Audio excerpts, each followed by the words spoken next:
What if I told you that in the United States, disabled post-9/11 veterans are more likely to be in extreme poverty than the average poor American, and even having a job doesn't necessarily protect them? Military service is widely seen as an honorable path. But what happens after service, especially when that service leaves lasting physical or psychological wounds? A recent study published in Armed Forces and Society analyzed survey data from more than 33,000 wounded post-9/11 veterans to understand their financial outcomes. The results are sobering. First, mental health burden in this sample was extremely high. 74% screened positive for probable PTSD, 63% screened positive for depression.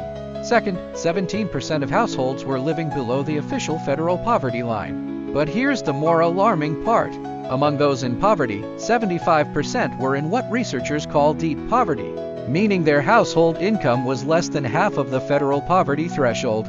To put that in perspective, in the general U.S. population, only about 44% of people in poverty fall into that deep poverty category. So not only is poverty present, it is disproportionately severe.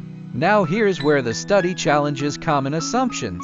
More than half of these veterans were employed either full-time or part-time. Employment alone was not sufficient protection against poverty. In fact, part-time employment was associated with slightly higher odds of poverty compared to not working. So what actually made a difference? Cash transfers. Veterans who received disability compensation or other government cash transfers had a 35 to 38 percentage point lower probability of living in poverty across employment categories, whether working full-time, part-time, or not working. Cash transfers were the single strongest protective factor. This finding forces us to reconsider a deeply held belief that employment alone guarantees financial stability. For wounded veterans, especially those living with disability or psychological trauma, the labor market may not be structured to compensate their limitations adequately.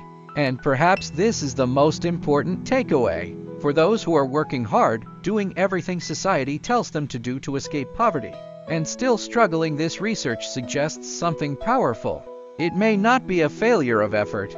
It may reflect structural limits in how disability and labor are economically valued. If someone sacrifices their health in military service, what level of financial security should they be guaranteed afterward? Should employment alone be enough? Or should disability compensation play a larger structural role? Let me know what you think in the comments, because the way we answer that question reveals something important about how we define responsibility, dignity, and social obligation.